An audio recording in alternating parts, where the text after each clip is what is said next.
안녕하십니까. 열혈 강의 서블리 JSP 웹 프로그래밍의 저자 김승현입니다. 자, 이번에는 그 두 번째 파트로 웹 프로그래밍을 하기 위해서 여러분들이 서블릿 관련한 내용들을 학습해 보도록 하겠습니다.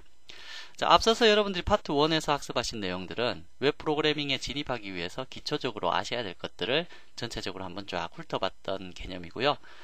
실제 그 파트 2부터가 사실 시중에 나와 있는 대부분의 교재들에서 다루는 자바로 웹 프로그래밍 하는 그 내용들이 될 겁니다.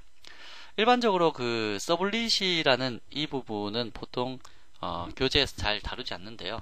요즘은 JSP로 웬만한 것들을 다 처리할 수 있기 때문에 그렇습니다. 실제로 그 JSP도 동작을 하기 위해서는 서블릿으로 변형이 된 상태에서 동작이 일어나게 되는 거고요. 자바 프로그래밍으로 웹을 하겠다라고 하는 것 자체가 서블릿으로 프로그래밍 하겠다라는 뜻인데 지금은 거의 내부적으로 숨겨져 있다라고 보시면 될 겁니다. 그러나 여러분들이 클래스 파일화 시켜서 걔를 관리를 하고 그 다음에 여러분들이 패턴별로 분리를 해서 관리를 하기 위해서는 서블릿에 대해서도 어느 정도 이해를 하고 계시는 게 좋고요. JSP 프로그래밍을 하시다가 어떤 이슈가 발생했을 때 디버깅을 하시더라도 서블릿으로 변환되어 있는 상태로 한번 디버깅을 해보시는 것도 학습에 많은 도움이 될 거고 어떤 구조로 동작을 하는지에 대해서도 이해하기가 좀 빠르실 겁니다. 자, 그러면 이번에 라운드 11 그 웹 프로그래밍과 서블릿이라는 부분에 대해서 첫 번째 아젠다부터 살펴보겠습니다. 자, 이번 그 라운드에서는 웹 프로그래밍이 어떻게 실행되느냐 자바로 짰을 때 이제 그러한 원리에 대해서 학습하는 거 하고요. 두 번째로는 웹 프로그래밍에서 클라이언트 프로그램 쪽과 서버 프로그램 쪽 이 두 가지에 대해서 차이점을 이해하는 거. 세 번째로 웹 프로그래밍을 하기 위한 파일 구조 이러한 부분들을 학습하게 될 텐데요. 파일 구조라는 부분은 웹 프로그래밍을 하시다 보면 앞서서도 배우셨다시피 HTML, CSS, 자바스크립트, XML, 그 다음에 일반 자바, JSP 등등의 파일들이 여러 가지가 존재하게 될 텐데 그러한 것들이 자기가 있어야 될 위치에 존재하고 있어야지만 실제로 동작을 하게 됩니다. 그래서 이 파일 구조를 암기하는 것이 사실 이번 라운드에서는 가장 중요한 개념이 되겠죠. 첫 번째 이제 웹 프로그래밍의 실행 순서를 보시면요. 앞서 그 여러분들이 자바 기초를 학습하셨다라면 그 콘솔 프로그램에서 콘솔 프로그래밍이 어떻게 실행되는지에 대해서는 많이 이해를 하고 계실 겁니다. 첫 번째 스태틱 초기화 구문, 두 번째 메인, 세 번째 파이널라이즈. 이거 많이 들어보셨죠? 보통은 일반적으로 메인이라는 메소드에서 시작하고 메인이라는 메소드에서 끝난다 라는 정도로 이해를 하고 계실 텐데 같은 클래스 내에 스태틱이라는 초기화 구문은 스태틱이라는 글자 적혀 있고 중괄호 그 다음에 중괄호 이렇게 닫혀 있는 부분 있죠. 이러한 영역이 있으면 얘가 메인 메소드보다 먼저 실행이 되고 두 번째 메인 메소드가 실행된다 라는 것은 아실 거고요. 다음에 메인이 끝나고 나서 실제 프로그램이 종료된 상태에서 그때 메모리 소멸이라든지 특정한 작업이 필요하다면 파이널라이즈라는 메소드를 하나 작성을 하셔서 거기에다가 작업해 두시면 그것이 메인이 끝난 이후에 내부적으로 동작하게 된다라는 요 세 개의 흐름에 대해서는 충분히 이해하고 계시리라 생각됩니다. 자, 스태틱이 없는 경우에는 사실 메인부터 실행되는 게 맞고요. 웹 프로그래밍에서는 실제 여기 보시면 모든 실행에서 메인 하나만 존재한다 라고 되어 있는데 아시다시피 콘솔 어플리케이션은 클래스 A, 클래스 B, 클래스 C가 존재하고 있을 때 메인 메소드는 하나만 존재하고 있고 얘를 통해서 A나 B, C 클래스를 다 활용해서 어떠한 프로그래밍 결과를 나타낸다 라는 겁니다. 그런데 웹 프로그래밍 같은 경우에는요 실제 각 클래스가 각 화면이 이제 메인 메소드를 가진 거하고 유사하게 동작을 한다라는 것 때문에 제가 이러한 비교표를 만들어 놨는데요. 물론 그렇습니다. 하나의 그 웹페이지 상에서도 여러 개의 클래스가 존재할 수가 있고 그 모든 것이 전부 다 메인처럼 이제 시작점과 종료점을 가지고 실행하는 것은 물론 아닙니다만은 그래도 비교를 하자면 이 클래스 하나하나를 하나의 페이지라고 그냥 가정을 하고 보는 겁니다. A라는 페이지, B라는 페이지, C라는 페이지가 있을 때 A 페이지에 들어가도 어떠한 실행이 되기 때문에 결과 화면이 나타나는 거고요. B라는 페이지 역시 마찬가지, C라는 페이지 역시 마찬가지입니다. 그래서 제가 비교를 할 때 일반 콘솔 어플리케이션은 진입점이 하나고 여기를 통해서 A라든지 B라든지 여러 군데를 사용을 하게 되고 최종적으로 C라는 클래스를 사용하고 뭐 이런 식의 흐름을 가진다라면 이 웹 프로그래밍 같은 경우에는 각 페이지에 들어갔을 때 그 페이지가 메인을 가진 것과 같이 시작점과 종료점을 가지게 된다라는 이런 흐름을 가지는 거죠. 다시 말해서 웹 프로그램은 모든 페이지가 진입점이며 시작점이 될 수 있다. 이 얘기를 하고 싶었던 겁니다. 그래서 실제 그 방금 보신 A, B, C라는 각 클래스들의 내부에는요, init 메소드, 서비스 메소드, destroy라는 메소드를 가지고 있고요. 이것이 웹 프로그래밍에서 자바의 라이프 사이클이 됩니다. init이라는 것은 누군가가 최초로 접속을 했을 때 시작점이 되는 거고요. 서비스라는 메소드는 어느 누가 호출을 하더라도 그 페이지에 들어왔을 때 시작점과 종료점, 즉 메인과 같은 역할을 해주는 거고요. 디스트로이는 서버가 중단되었을 때 메모리 소멸이라든지 뭐 특정한 정리할 것들이 필요하다면 이 내용부 중에 작성을 하게 되겠죠. 그래서 각 메소드별로 보시면 init이라는 것은 초기화 메소드 역할을 해주고요. 서버 기동 및 최초 접근에 의해서 한번 실행된다. 다시 말하면 이 init이라는 부분은 A라는 클래스가 A 페이지라고 했었잖아요. A 페이지에 누군가가 최초로 한번 접속하면 init이 실행됩니다. 그리고 A 페이지에 다른 사람이 접속하면 init은 두 번 다시 실행되지 않습니다.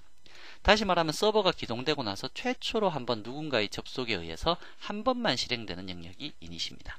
그래서 10명이 접속하더라도 딱 한 명에 의해서만 init이 이제 실행되게 되는 거고요. 나머지 사람들은 전부 다 서비스부터 시작을 하게 됩니다. 그리고 destroy라는 메소드도 서버가 종료될 때 한 번만 실행되기 때문에 사실은 누군가의 접속하고는 전혀 관계없는 개념이 될 겁니다. 그래서 init은 이렇게 최초 접근에 의해서 한 번 실행되고, 서비스는 사용자 요청이 발생할 때마다 매번 실행되는 영역입니다. 그래서 사용자가 어떤 요청을 하게 되면 그 요청을 받아야 되잖아요. 매개 변수가 있을 수도 있고 어떠한 값이 넘어올 수도 있고, 그러한 부분들을 리퀘스트를 통해서 받고요. 그 값에 의해서 결과가 처리되고 나면 사용자에게 응답하고 화면을 보여줘야 되잖아요. 그때 리스판스라는 요 매개 변수를 통해서 결과값을 전달하게 됩니다. 마지막으로 디스트로이는 서비스 종료 시점을 기준으로 한 번 실행하게 되는데요. 쉽게 얘기하면 서버를 다운시킬 때, 서버가 종료될 때, 그때 단 한 번 실행이 되는 영역입니다. 그래서 서블릿의 라이프 사이클 중에서 여러분들이 관심을 가지셔야 될 거는 바로 이 서비스라는 이 메소드 하나에만 집중을 해서 학습을 하시면 될 거고요. 모든 대부분의 작업들이 서비스에서 일어난다 라고 보시면 될 겁니다. 다음으로 이제 실행 영역에 따라서 구분을 해볼 텐데요. 그 사용자 컴퓨터의 리소스를 사용하는 클라이언트 프로그램이라는 부분이 있습니다. 이 사용자 컴퓨터의 리소스를 사용하는 클라이언트 프로그램으로는 HTML, 자바스크립트, CSS, 애플릿 이러한 것들이 있는데요. 이 부분들은 전부 다 여러분 물론 우리는 이 프로그램들을 전부 다 톰캣이라는 서버에다가 다 작업을 해두겠죠. 작업을 해두게 되면 사용자 A라는 사람이 여기에 접근을 합니다. 접근을 해서 HTML 페이지를 열려고 하게 되면 그 HTML 페이지는 사용자 컴퓨터에 다운로드 되어서 저장이 됩니다. 캐싱 된다는 얘기죠. 캐싱이 된 다음에 실행이 되기 때문에 한번 캐싱이 되고 실행하면 이제 두 번째 접속부터는 이 내용이 빨라지게 되겠죠. 물론 이 내용이 변경되게 되면 다시 요청을 하고 결과값을 받아오는 형태로 되는데, 결론적으로 이 클라이언트 영역의 프로그램, 클라이언트 쪽의 프로그램이라는 이 HTML, 자바스크립트, CSS, 애플릿 등은 사용자 컴퓨터의 리소스를 활용해서 사용자 컴퓨터에서 실행되기 때문에 이것의 실행 결과나 속도는 사용자 컴퓨터에 따라서 좌우되게 됩니다. 그런데 두 번째로 서버 컴퓨터의 리소스를 사용하는 서버 프로그램으로는 서블릿이나 JSP 이러한 것들이 있는데요. 이러한 부분들은 실제 서버상에서 동작을 하고 어떤 로직이 처리되고 하는 부분이라서 사용자 컴퓨터의 그 성능보다는 서버의 성능에 따라서 많은 그 퍼포먼스가 좌우되게 되겠죠. 그래서 크게 나누라면 실질적으로 클라이언트 프로그램과 서버 프로그램 두 가지로 나눌 수 있고, 클라이언트 프로그램은 위와 같은 것들, 서버 프로그램은 아래와 같은 것들이 존재한다 라는 얘기입니다.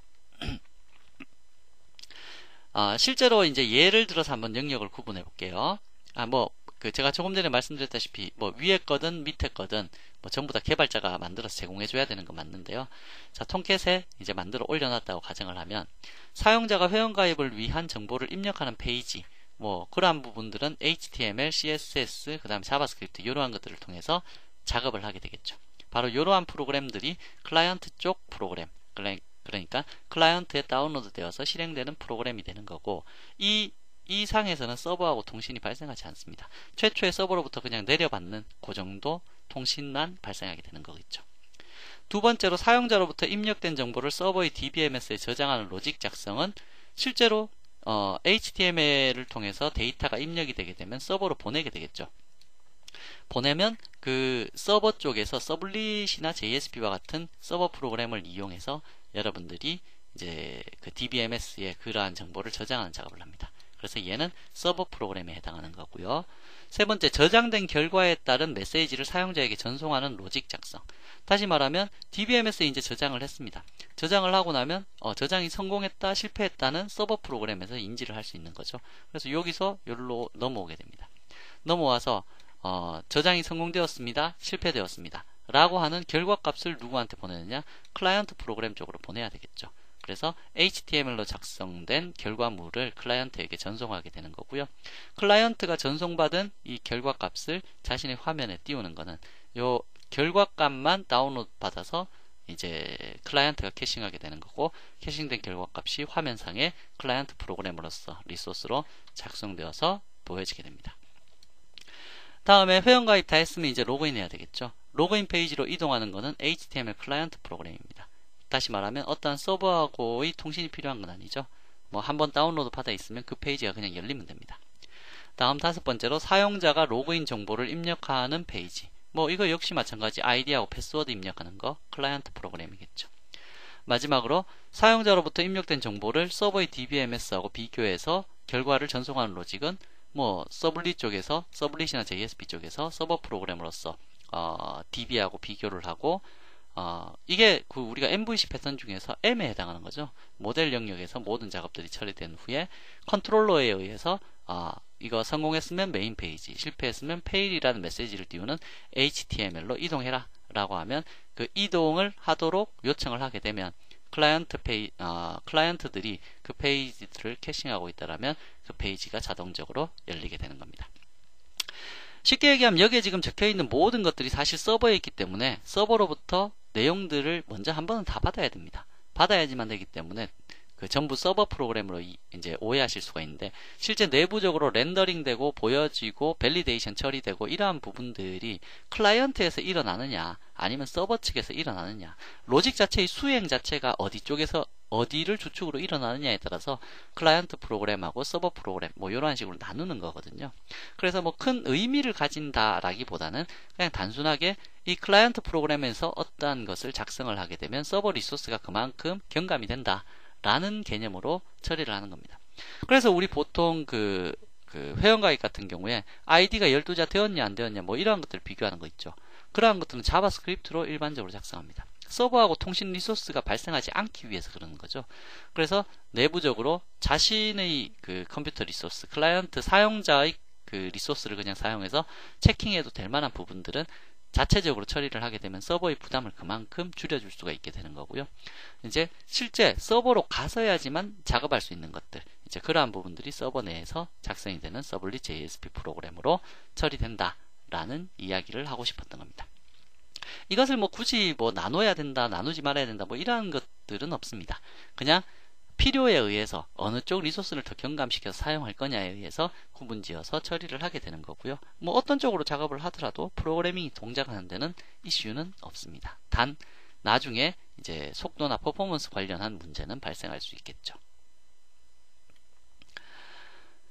클라이언트 서버의 이제 3티어 아키텍처를 한번 살펴보시게 되면요. 우선 여기에 서버라는 그 영역이 하나 존재하고 있고요. 여기는 어플리케이션 서버, 그 다음에 여기는 PC, 뭐 워크스테이션, 뭐 이러한 것들이 있는데, 실제로 내용부를 살펴보시면 뭐 이해하기는 쉽습니다. 사용자 개개인의 컴퓨터에서 어떠한 요청이 발생을 하게 되면 어플리케이션 서버라는 이 중간 단계의 컴퓨터가 인증을 처리하든지, 아니면 너는 어떤 요청을 했기 때문에 어디로 가라라든지, 어떤 비즈니스 로직을 수행하라든지 라고 하는 이제 일련의 일반적인 작업들을 처리하게 되는 거고요. 그러한 작업을 처리하기 위해서 보조적인 수단으로 데이터베이스, 실제 데이터가 저장되어 있는 곳과 통신을 하게 되겠죠. 통신을 뒷단에서 사용자들이 다이렉트로 이렇게 통신하지는 않을 거잖아요. 이건 일반 로컬 어플리케이션의 경우이고요. 그래서 이 중간 단계의 어플리케이션을 담당하는 서버가 하나 존재하고 있고, 이 로직에 의해서 DB하고 통신이 발생하게 된다. 그래서 이 중간 단계의 그 미들 서버가 하나 존재하고 있는 아키텍처의 구조를 3티어라고 부릅니다. 그래서 보통 3티어를 나눌 때 데이터베이스 티어, 그 데이터 티어, 그 다음에 어플리케이션 티어, 그 다음에 프레젠테이션 티어, 뭐 이러한 식으로 나누어서 표현을 하기도 합니다. 그래서 이건 반대로 이제 그려놓은 건데요. 이제 클라이언트 워크스테이션에서 이제 그 화면단에서 어떠한 작업들이 발생을 하게 되면 서버 쪽으로 요청을 하게 되는 거고, 이게 서버 머신이 되는 거죠. 물론 데이터 티어도 역시 마찬가지로 서버 머신이 됩니다. 이건 두 개는 실질적으로 물리적인 공간으로 구분을 해서 관리를 하셔도 관계는 없고요. 아니면 물리적인 공간으로 한꺼번에 두고 그 로지컬로 그냥 구분을 해서 개념적으로 그냥 구분을 해서 사용을 하셔도 관계는 없습니다. 그래서 티어별로 구분을 해보면 단일 시스템, 2티어, 그 다음에 디스트리뷰티드 N티어, 3티어 이상을 무조건 N티어라고 부르죠. 그래서 N티어 시스템으로 구분해 두는데, 요즘은 뭐 단일 시스템이나 2티어 시스템 쓰는 곳은 없죠. 무조건 3티어나 N티어 개념으로 사용을 하게 됩니다. 자, 그러면 이렇게 해서 여러분들께서 그 기본적으로 그 자바를 통해서 웹 프로그래밍이 어떻게 동작을 하는지, 어떤 라이프 사이클을 가지는지 한번 살펴봤고요. 그러면 실제로 그 우리가 존재하고 있는 서버하고 통신이 어떠한 식으로 발생을 하는지를 한번 살펴보도록 하겠습니다. 보통 HTTP 통신이라 우리가 여러분들께서 이미 익히 알고 계시는, 이것도 자바 기초 시간에 제가 네트워크 시간에 한번 설명을 드렸었는데요. 서버라고 존재하고 있는 컴퓨터하고 통신을 하기 위해서는 그에 따른 프로토콜, 규약이 하나 존재하고 있습니다. 그 규약이 HTTP라고 하는 약속인데요. HTTP라는 규약에서는 HTTP의 요청 형식과 그 다음에 응답 형식 두 가지로, 뒤에 보시면 응답 형식 이렇게 두 가지로 나눠져 있습니다. 요청 형식에서는 HTTP 메소드를 먼저 적고, 그 다음에 요청 URI, 다시 말하면 다음 페이지를 요청한다, 프리렉 페이지를 요청한다, 프리렉의 main.asp 페이지를 요청한다, 뭐 이러한 식으로 요청 URI를 적고요. 다음에 HTTP 버전을 기재합니다. 이 버전 경우에는 보통 뭐 1.0, 1.1 버전 뭐 이러한 식으로 해서 서로 간에 통신을 주고받을 때의 약속이 요 버전, 그러니까 버전별로 약간씩 다를 거잖아요, 약속이. 그래서 그 약속이 맞는지를 확인하려는 겁니다.